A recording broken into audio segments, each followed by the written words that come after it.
好来，继续来看这个大甲妈廖景，这个妈祖的銮桥，总是伫咧嘉义新港的奉天宫来主驾。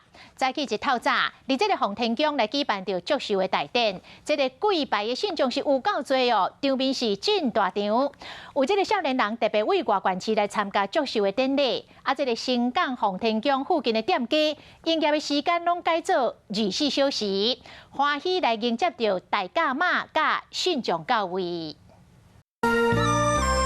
一透早，家己新港奉天宫都有真侪人，大家也想参加祝寿大典。镇南宫董事长颜清标、家己县长王江良、李伟、陈明文拢有参加典礼。跪拜信众真侪，场面真壮观。那你们是当地人吗？不是在地的对吧？所以你是专工来拜妈祖的。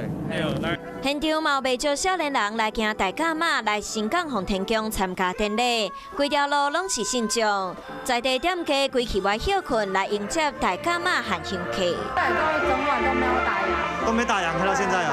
所以是有比平常好一点，跟平常有好一点，因为人比较多。现场阁有这项真受欢迎。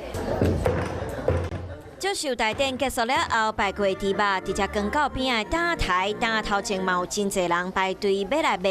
咱大家，咱若要去进府来遮吼，拜猪公嘛，有迄个猪粉，咱是大家要等个平安的啦。一年一摆大甲妈要紧，信众嘛拢用家己的方式要来祈求大甲妈保庇。